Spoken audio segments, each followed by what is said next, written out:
नमस्कार प्यारे बच्चों, स्वागत है आप सभी के अपने YouTube चैनल में। और आपकी बोर्ड एग्जाम अच्छे से जाए इसके लिए ऑल द बेस्ट। और काफी क्यूरीज आपकी तरफ से आ रही है कि सर मैं 12th के बाद करना क्या है। तो बच्चों 12th के बाद आपको जो भी करना है उससे लिए एक मैं मूल मंत्र आपको ये बताता हूँ कि किसी के दबाव में आकर और किसी का ऐसा सजेशन मत मान लेना जो आपका इंटरेस्ट नहीं है।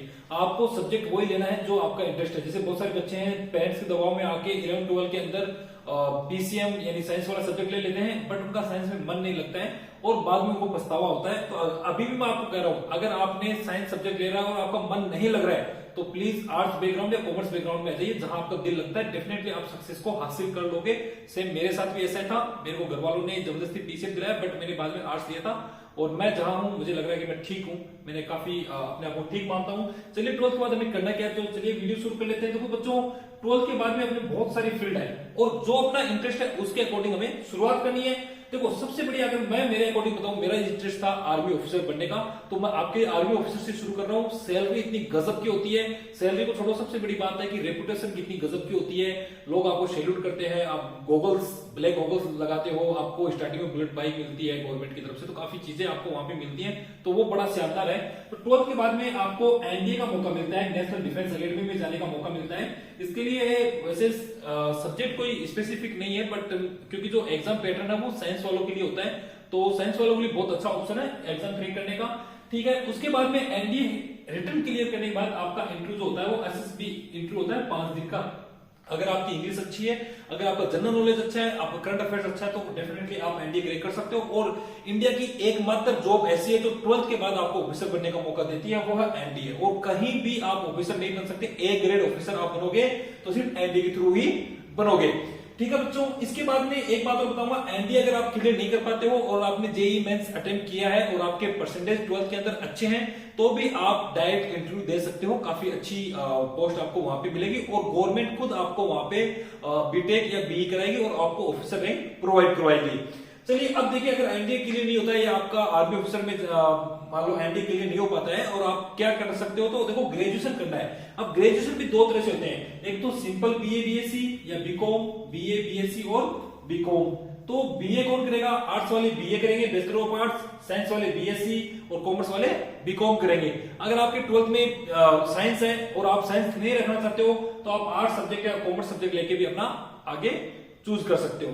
ठीक है, अगर आपको टीचिंग फील्ड में जाना है, टीचिंग फील्ड में जाना है तो इससे सबसे बेस्ट है बीए बीएड आप साथ में ही कर लो। बीए बीएड, उसी प्रकार से बीएससी बीएड, ये सब आप क्या है आपको साथ ही कर लेना है। इसके बाद में क्या होगा वो आपको मैं बता देता हूं।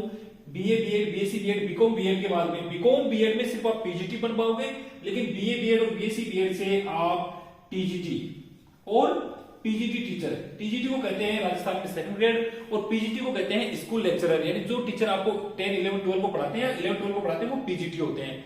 ठीक है, इनको लेक्चरर कहते हैं, स्कूल लेक्चरर। चलिए इतना हो गया। अब मैं आपको एक बात और बताऊंगा मेरे बच्चों की बीए बीएससी बीकॉम के बाद में आपका एरिया क्या होगा। तो देखो बेटा इसके बाद में आपको क्या क्या मिल सकता है, तो मैं आपको बताना चाहूंगा।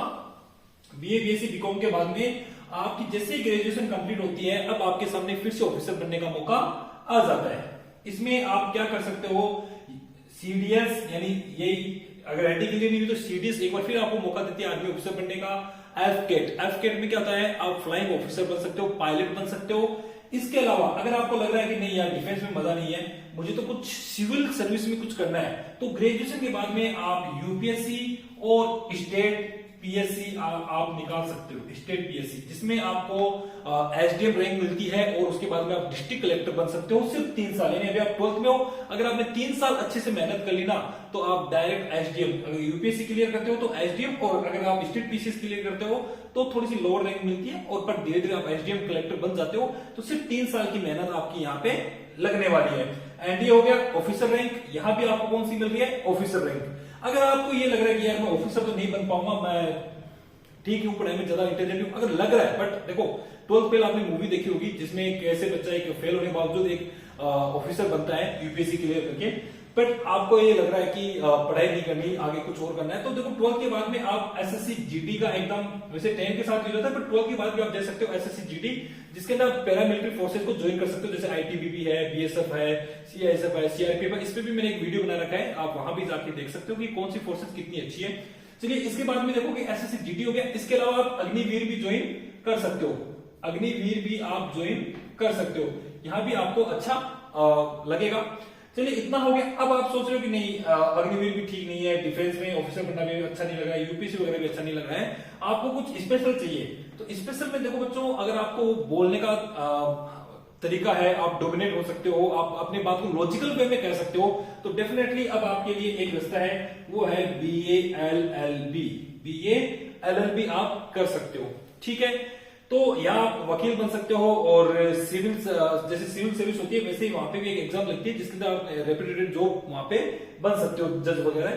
चलिए इसके बाद बेटा, इसके बाद देखो एक चीज और है, अगर आप इंजीनियर या डॉक्टर बनना चाहते हो, वो सबको पता है, ये नीट और जेईई जो आज के दिन मेरे हिसाब से किसी से छुपा नहीं है, तो इसके बारे में मैं ज्यादा डिस्कस नहीं करूंगा, आप आराम से यहां से अपना कर सकते हो, ठीक है।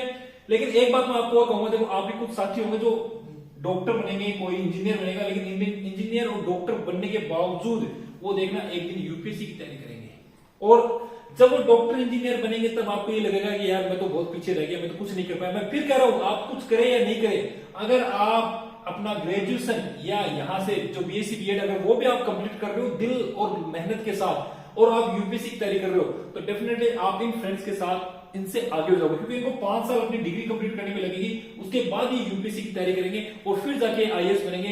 आपको 3 साल में बीए कर लोगे, या फिर 4 साल में बीएससी बीएड आपकी कंप्लीट होगी, और आप यूपीएससी की तैयारी करोगे, और उनसे पहले आप आईएएस ऑफिसर बन जाओगे, उनसे सीनियर हो जाओगे। तो बिल्कुल भी घबराने की जरूरत नहीं है। मैं फिर कह रहा हूं, अगर आपका नीट जेईई होता है तो ठीक है, नहीं होता है ना, तो ये वाला रास्ता ना बेस्ट है आईएएस ऑफिसर बनने का, क्योंकि आपके बहुत सारे फ्रेंड है वो यूपीएससी ज्वाइन करेंगे और करते हैं, मेरे भी बहुत सारे दोस्त हैं जो अभी यूपीएससी की तैयारी कर रहे हैं।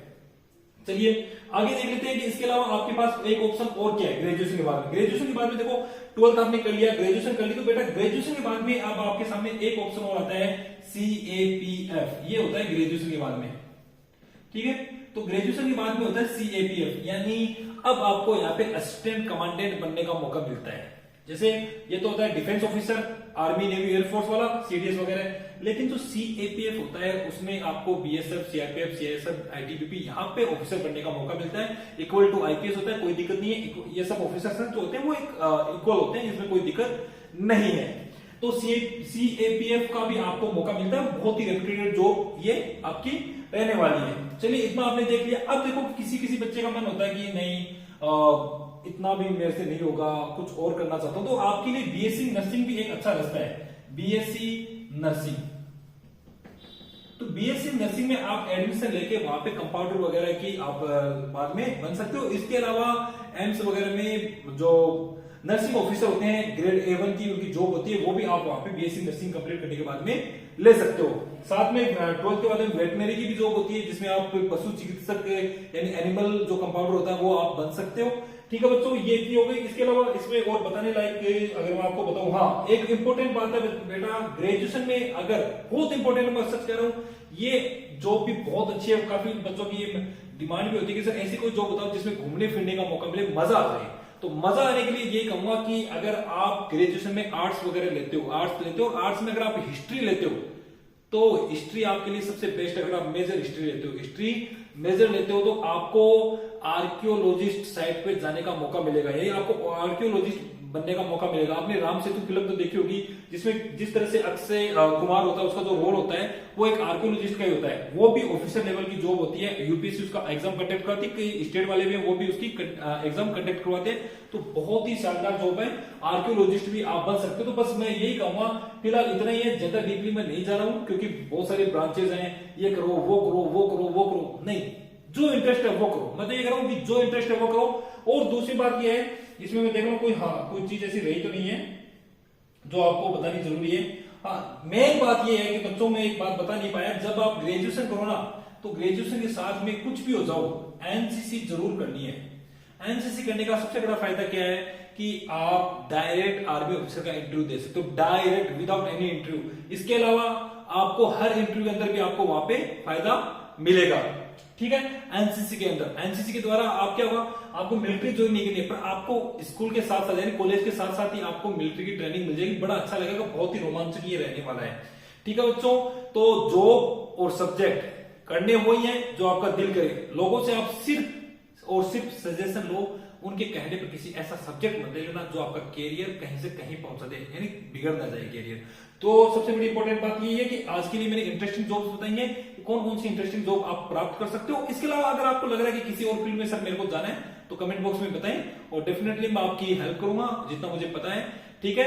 और क्या बताएं, एक बात और रहेगी कि बीए बीएड और बीएससी बीएड करने के बाद आप आराम से स्कूल टीचर भी बन सकते हो। काफी बच्चों का मन होता है कि मुझे स्कूल टीचर बनना है, छोटे छोटे बच्चों को पढ़ाना है, तो वो भी आप बन सकते हो। इसके लिए देखो दो है, एक तो बीएससी बीएड मैंने आपको बताया, पीजीटी बन सकते हो, एक और है 12th के जस्ट बाद में एक और है, वो है बीएसटीसी। इसको जेबीटी भी बोलते हैं, बीएसटीसी भी बोलते हैं, डीएलएड भी बोलते हैं। तो ये कंप्लीट करने के बाद आप पीआरटी टीचर यानी प्राइमरी टीचर भी आप वहां पे बन सकते हो।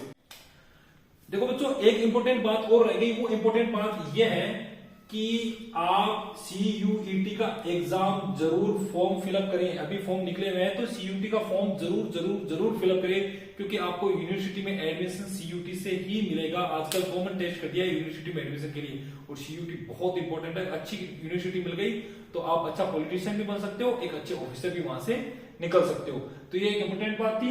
ओके साथियों, थैंक यू, धन्यवाद। चैनल अच्छा लगे तो सब्सक्राइब जरूर करें। Thank you.